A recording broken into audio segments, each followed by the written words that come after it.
Hello all, welcome back to the session. இப்போ இந்த செஷனில் நம்ம என்ன பார்க்க போறோம்னா கண்டிஷனல் ஸ்டேட்மெண்ட்ல இஃப் எல்ஸை பற்றி பார்க்க போகிறோம். ஸோ இஃப் கண்டிஷனல் ஸ்டேட்மெண்ட்ல நீங்கள் தெரிஞ்சுக்க வேண்டிய 3 முக்கியமான கீவேர்ட்ஸ் என்ன அப்படின்னு பார்த்தீங்கன்னா, ஃபர்ஸ்ட் கீவேர்ட் வந்து இஃப். இஃப் ஒரு கண்டிஷன் பாஸ் ஆச்சுன்னா எனக்கு இது பண்ணு. ஓகே. எல்எஃப்ன்றது என்னன்னா, இந்த கண்டிஷன் பாஸ் ஆகலைன்னு இஃப்ல வெளில வரும்பொழுது இது இன்னொரு கண்டிஷனை கொடுக்குது. ஓகே, அதை கொடுத்து அந்த கண்டிஷன் பாஸ் ஆச்சுன்னா இந்த பிளாக்குக்குள்ள போ அப்படின்னு சொல்றோம். இல்ல அப்படின்னா எல்ஸ். ஓகே, எல்ஸ்ன்றது எதுவுமே பாஸ் ஆகலனா எல்ஸ்ல இருக்கிறத நீ பண்ணு. அதுக்கு எல்ஸ்ல இருக்கிறதுக்கு நம்ம எந்த கண்டிஷனும் நம்ம கொடுக்க போறது கிடையாது. ஸோ பேசிக்கலி கண்டிஷனல் ஸ்டேட்மெண்ட் நம்ம எதுக்கு கொண்டு வரோம் அப்படின்னு பார்த்தீங்கன்னா, நம்ம இதுவரை எக்ஸிகியூஷன் எப்படி கொண்டு வந்திருப்போம்னா, ஒரு line after other line. Okay, first line execute ஆகும், second line, third line, fourth line, அப்படியே கண்டினியூஸாக எக்ஸிக்யூட் ஆகும். எனக்கு அப்படி வேண்டாம். ஒரு கண்டிஷனை கொடுக்குறேன், அந்த கண்டிஷன் சாட்டிஸ்ஃபை ஆச்சுன்னா அதை பண்ணுங்க, இல்லை அப்படின்னா இன்னொரு கண்டிஷன் தரேன் அதை பண்ணுங்க, அப்படி எதுவுமே வந்து சாட்டிஸ்ஃபை ஆகலைன்னா எல்ஸ் இருக்கிறத பண்ணுங்க. ஓகே, அதுதான் வந்து நம்ம இப்போ பார்க்க போறோம். ஃபார் எக்ஸாம்பிள், இது ரியல் டைம் எக்ஸாம்பிள் சொல்றோம் அப்படின்னு பார்த்தீங்கன்னா, இப்போ ஒரு ஹோட்டலுக்கு போறீங்க. ஹோட்டலுக்கு போய் நீங்க வந்து உங்களுக்கு ஏதாவது வாங்கி சாப்பிடணும்னு ஆசையா இருக்கு. ஓகேவா, ஒரு ஃபுட் ஐட்டம். சரி, தோசை சொல்லலாமா, தோசை வந்து தோசை இருக்கான்னு கேட்குறீங்க. ஓகே, ஸோ இருந்துச்சுன்னா தோசை எடுத்துன்னு வந்து சாப்பிடுவீங்க, அதோட உங்க வேலை முடிஞ்சிடுச்சு. இல்ல, தோசை இல்லைன்ட்டாங்க. ஓகே, அப்ப நீங்க என்ன கேட்பீங்க, அடுத்த ஆல்டர்னேட் போவீங்க. சரி, எனக்கு இட்லி இருக்கா, இட்லி கொண்டாங்கன்னுவீங்க. அதுதான் எல்எஃப். ஓகே, இஃப் தோசை இருந்துச்சுன்னா நான் சாப்பிட்றேன், இல்ல இட்லி இருந்துச்சுன்னா நான் சாப்பிட்றேன், ஸோ வேற எதுவுமே இல்லையா, ஓகே எனக்கு பரோட்டா கொடுங்க. ஓகே, ஸோ அந்த மாதிரி ஒரு கண்டிஷன்ல போறது தான் நமக்கு இந்த கண்டிஷனல் ஸ்டேட்மெண்ட் வரும். ஓகே, ஸோ இது எப்படி நம்ம வந்து ப்ராக்டிக்கலா போட்டு பார்க்கறது அப்படின்னு பார்த்தீங்கன்னா, இஃப் வந்து நம்ம ஃபர்ஸ்ட் பார்ப்போம். இஃப்ங்கிறது கீவேர்ட். ஓகே, அதுக்கு முன்னாடி நம்ம என்ன பண்றோம், ரெண்டு வேரியபிள்ஸை கிரியேட் பண்ணிக்கிறோம்.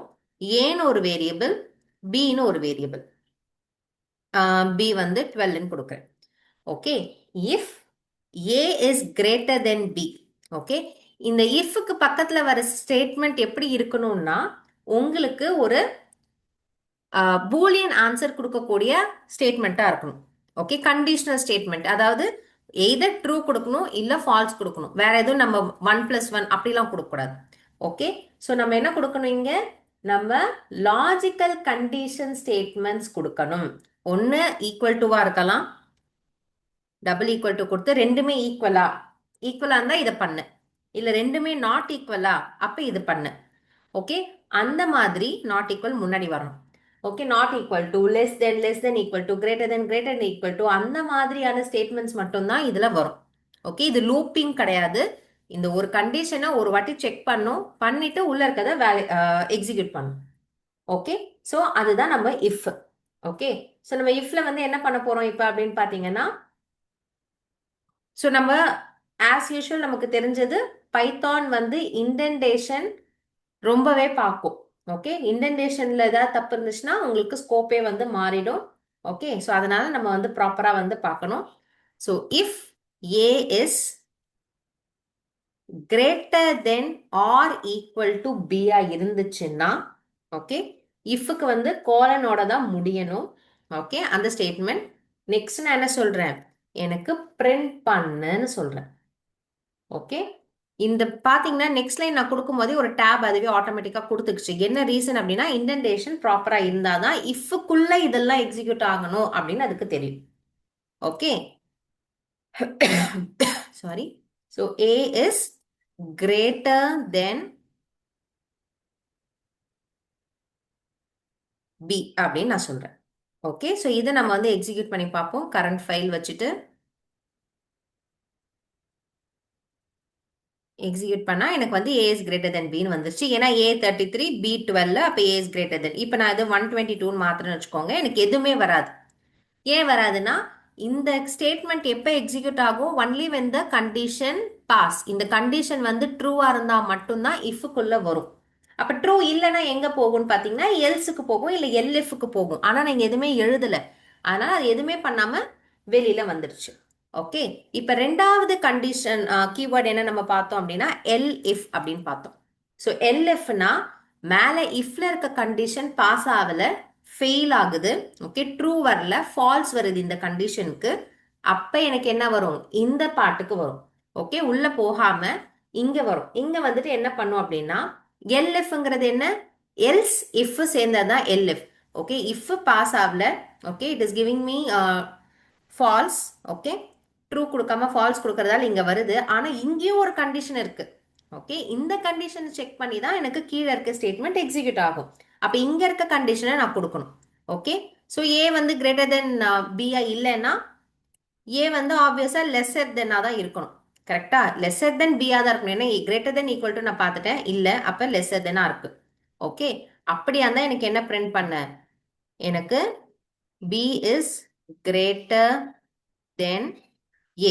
இது எல்லாமே நம்ம வந்து சிம்பிளா தான் கொடுக்குறோம். ஏன்னா செக் வந்து பாத்தீங்கன்னா சிம்பிளா கொடுக்குறோம். ஏன்னா வந்து இப்போ உங்களுக்கு புரிய வேண்டியது if else, if elif else அந்த கண்டிஷன்ஸ் தான்.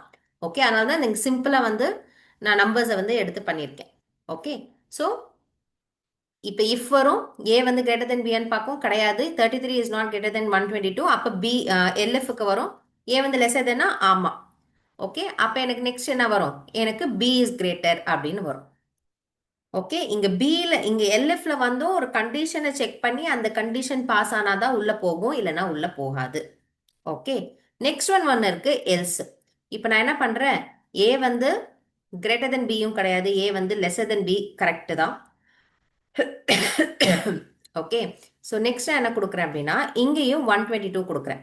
ஸோ விச் மேக்ஸ் ஏ வந்து equal to B. A greater than பியும் கிடையாது, ஏ லெஸ்ஸர் தென் பியும் கிடையாது. அப்போ இந்த ரெண்டு கண்டிஷன்லையும் எனக்கு ஃபால்ஸ்ன்னு வந்துடும். அப்போ ஆப்வியஸா என்னோட கண்டிஷன், என்னோட கண்ட்ரோல் வந்து எங்க வரும், எல்ஸுக்கு வரும். ஓகே, அப்ப எல்ஸ் வந்து இங்க யூஸ் ஆகும். ஸோ இஃப் மட்டும் கொடுத்தாலும் ஓகே, இஃப் எல்எஃப் கொடுத்தாலும் ஓகே, இஃப் எல்ஸ் கொடுத்தாலும் ஓகே, இஃப் எல்எஃப் எல்ஸ் கொடுத்தாலும் ஓகே. என்ன இதுல வேணாலும் நமக்கு வந்து இங்க ஒர்க் ஆகும். A and B are equal அப்படின்னு நான் சொல்றேன். ஓகே, இப்போ நம்ம இதை எக்ஸிக்யூட் பண்ணி பார்த்துட்டு கரெக்டான்னு பார்ப்போம். A and B are equal கரெக்டா வந்துருச்சு. ஓகே, இதுதான் உங்களுடைய கண்டிஷனல் ஸ்டேட்மெண்ட்ல இருக்கிறது. ஓகே, ஸோ இப்போ வந்து ஷார்ட் அண்ட் இஃப் அப்படின்னு ஒன்று இருக்கு. ஸோ ஷார்ட் அண்ட் இஃப் வந்து என்ன அப்படின்னு பார்த்தீங்க அப்படின்னா, ஹலோ, ஆ திருப்பி போறீங்க வருதா, ஆமா ஆன் பண்ணு.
ஷார்ட் அண்ட் இஃப் எப்போ வந்து நம்ம யூஸ் பண்ணுவோம் அப்படின்னா ஒரே ஒரு ஸ்டேட்மெண்ட் தான் இருக்கு இஃப்ல அப்படின்னும் போது நம்ம ஷார்ட் அண்ட் இஃப் வந்து யூஸ் பண்ணுவோம். ஷார்ட் அண்ட் இஃப்பும் இருக்கு, ஷார்ட் அண்ட் இஃப் எல்ஸும் இருக்கு. நம்ம என்னன்னு பார்ப்போம்.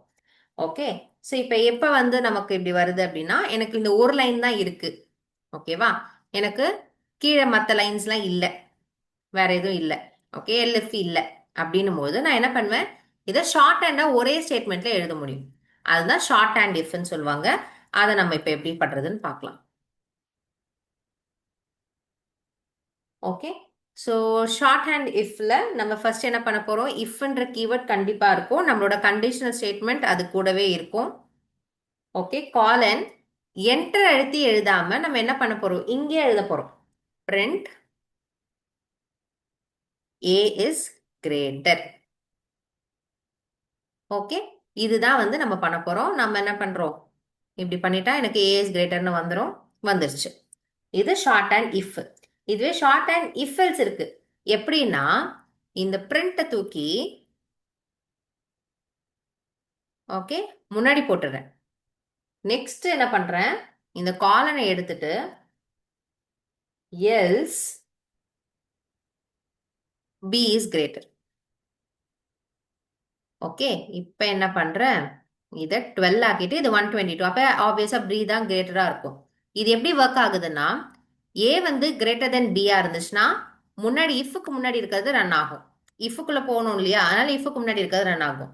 a வந்து லெஸர் தென் b இருந்துச்சுன்னா எல்ஸுக்குள்ள இருக்கிறது வேலை செய்யும். ஓகே, இது வந்து short hand if else. Okay, இதை ரன் பண்றேன். இப்போ எப்படி எக்ஸிக்யூட் ஆகுதுன்னு பாருங்க. b is greater அப்படின்னு கரெக்டா வந்துருச்சு. ஓகே, ஸோ இதுதான் வந்து நம்மளோட short and if else. Okay, so இதை ட்ரை பண்ணுங்க, ஒர்க் அவுட் பண்ணி பார்த்துட்டு ஏதாவது டவுட்னா கமெண்ட்ல போடுங்க, நாங்கள் சால்வ் பண்ணுறோம். தேங்க்யூ, பாய்.